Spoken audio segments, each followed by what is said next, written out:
Hello, and thank you for accessing this recording. My name is Gemma McGregor, and I'm the Provider Development Officer for the Education and Early Years T level at NCFE.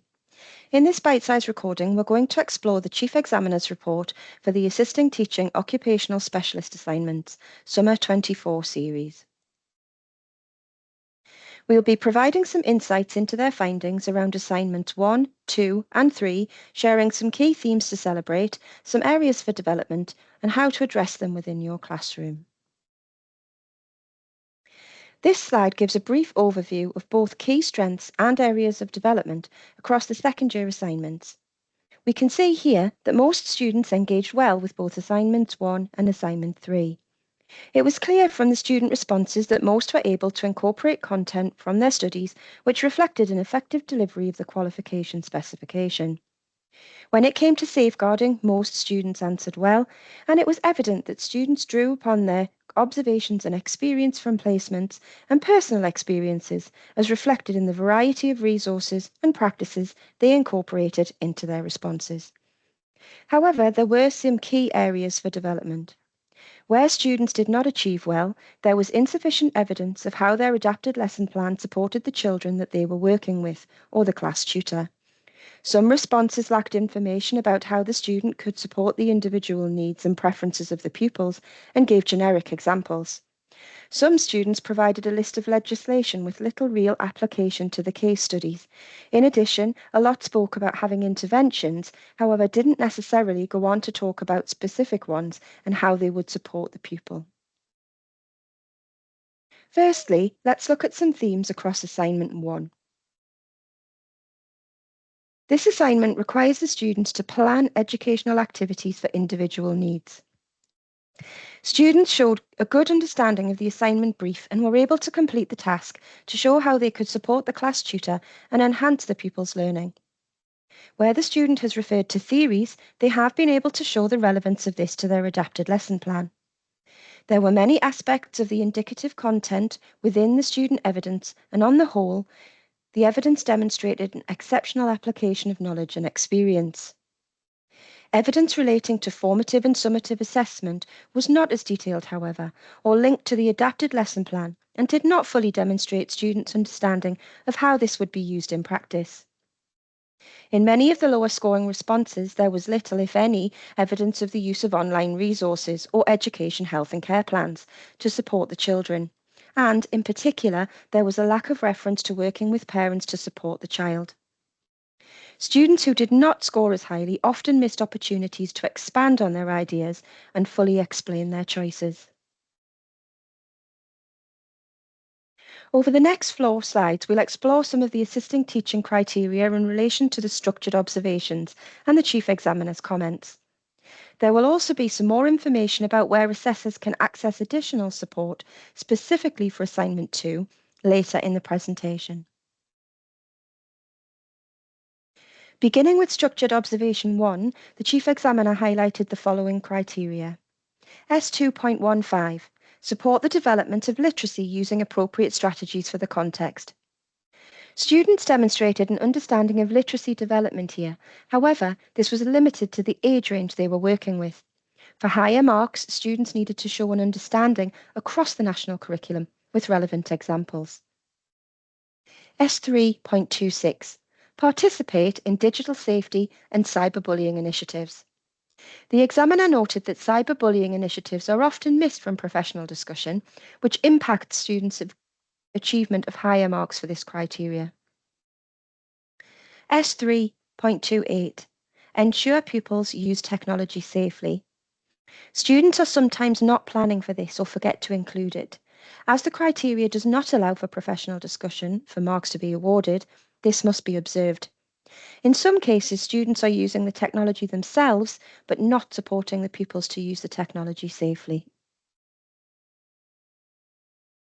Moving on to Structured Observation 2, and most students performed well within this observation.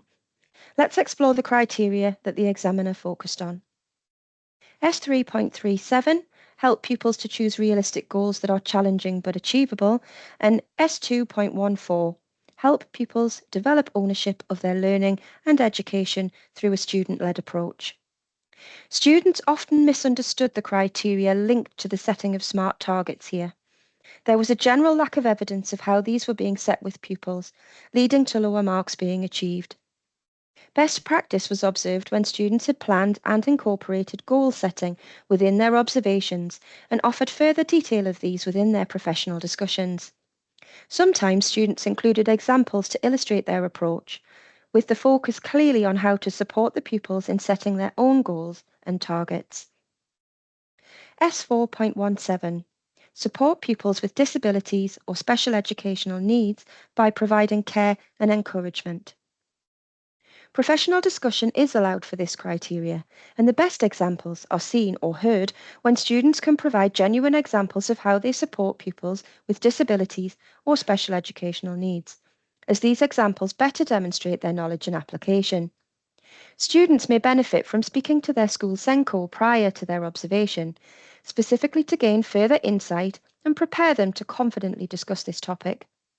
Opportunities to discuss active listening with pupils was often missed too, which impacted on marks awarded. Now on to the final structured observation, and the criteria to explore here is S1.15, facilitate learning outside of the classroom. As with previous years, in many cases, students had incorporated this into their planning by providing activities using outside space, for example, forest school areas. This allowed students to demonstrate their skills in providing appropriate challenge, considering the needs of all pupils, whilst looking at practical considerations and showing an awareness of health and safety. Where outdoor experiences weren't observed, the professional discussion could be used to capture the students' understanding of this. However, some marks were lost where health and safety management, in line with school policy, had not been referred to or reflected upon in context. Finally, some themes can be found in more than one of the structured observations, and the Chief Examiner noted the following areas across Assignment 2. S2.8 and S2.33 and S4.18. There are only specific circumstances when professional discussion can be used for these criteria, which are to discuss the criteria in relation to working with groups of 2 to 4 children, but only if this was not observed. Please be sure to use the guidance accurately here.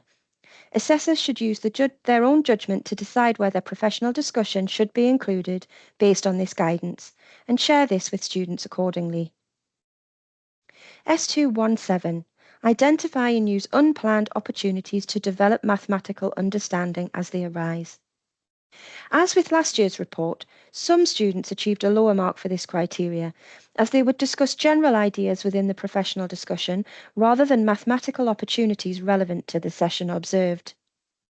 Where unplanned maths was seen, it was not always at the appropriate level to develop and extend pupils' mathematical understanding. S1.9 and S2.9, contributing to the assessment process. Moderators have noticed an increase this year in the number of students that gave feedback to the class tutor following the lesson. However, higher marks tend to be limited, as detailed feedback isn't always seen in relation to sharing ideas to plan next steps for individual pupils. And lastly, S4.21, promote equality of opportunity and anti-discriminatory practice. It continues to be problematic for students to achieve the higher mark here, as the assessed skills must be observed. The best examples were seen where the student had planned an activity specifically indicating how it will promote the equality of opportunity and anti-discriminatory practice. Where higher marks were awarded, students ensured plans considered individual needs and were also able to show how they differentiated their resources and activities effectively to promote inclusive practice. For the final assessment in the second year of the Assisting Teaching Specialism, students are required to explore 2 case studies and make an evidence-based response to the scenarios presented. For case study 1, we can see that some responses were excellent, particularly those that linked to relevant theory to support their strategies. Lower scoring responses used the word strategies, but did not expand on what these strategies were and where they would link to policy. And where links were available, these were often weak or inconsistent. Some students who did not score as highly showed a limited understanding of the impact of behaviours described, and some answers were not fully developed. There were missed opportunities to explain their actions comprehensively, and lower marks were awarded.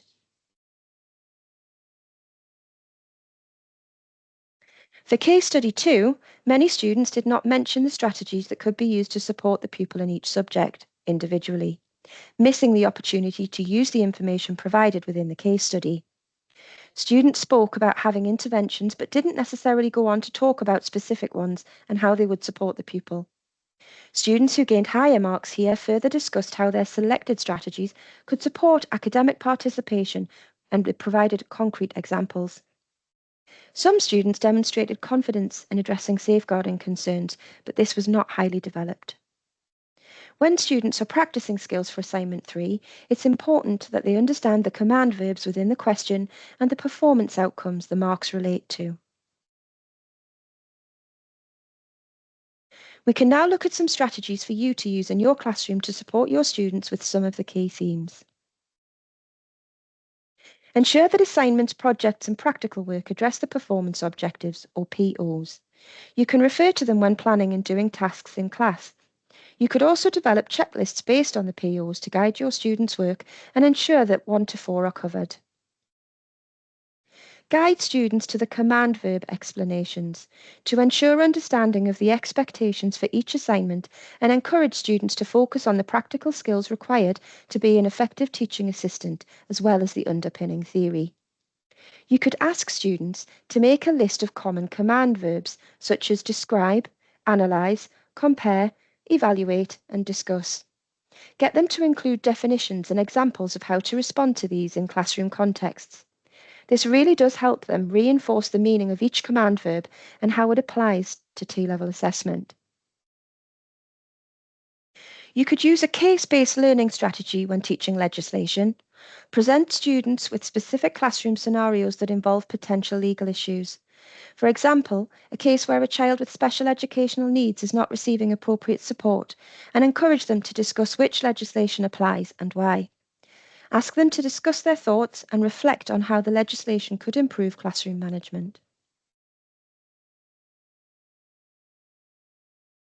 Encourage students to take the lead in discussions and use different questioning techniques alongside your own extensive knowledge of the criteria to support them to demonstrate their knowledge and understanding to the best of their ability.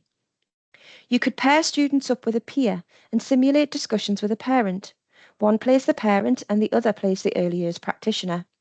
They could discuss a child's progress, behaviour, or support strategies. Support your students to extend their written responses to sample paper questions. You could model write a response together in real time using a framework in class. Talk through your thought processes together as you write, explaining how you chose evidence and link it back to the question and the command verbs. And create opportunities for students to create links between their placement and classroom activities. Encourage them to always justify their approaches and refer to relevant educational theories, concepts and pedagogies that underpin their practice. You could ask students to link their reflections to theoretical evidence from research and classwork.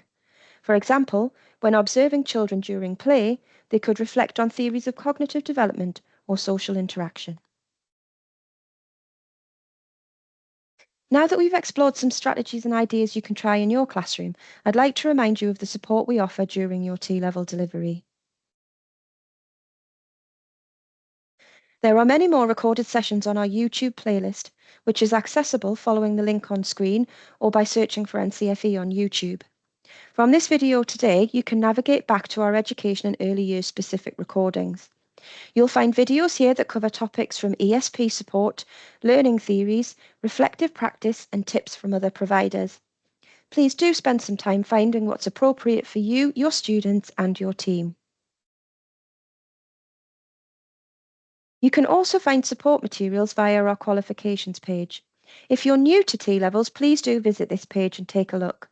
Here you'll find lots of resources to support your delivery, including the qualification specification, tutor guidance, grade standard exemplification materials, and the support handbook.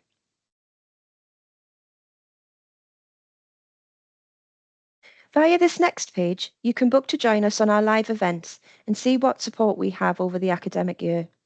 This page is divided into months, so you can easily see what's coming up, what's available, and plan it into your delivery. For further, more in-depth support for assessors, please access our events page, where you can find dedicated sessions to help both new and experienced assessors with Assignment 2. These sessions include assessor networks led by our moderation team, assessor masterclasses which are new for this academic year, and our best practice networks where you can network with other providers and assessors.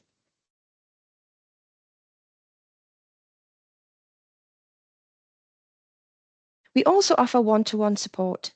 If you haven't already, please do book a call with me so that we can work together as you either begin or continue your T-level journey. These calls are designed to be bespoke for your provider and a chance to get support and for us to answer your questions. You'll see the link to book a call is on the bottom of the slide. If you have any individual T-level queries in the meantime, you can also email our dedicated T-level team via the address on screen now.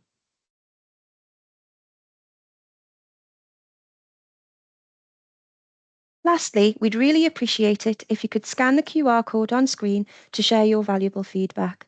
Your comments really do help us reflect on our sessions and allow us to offer targeted and relevant support, which in turn allows you to get the best outcomes for your students. Thank you for taking the time to join me today. I hope you found this session useful, and I look forward to seeing you at our live events over the coming academic year.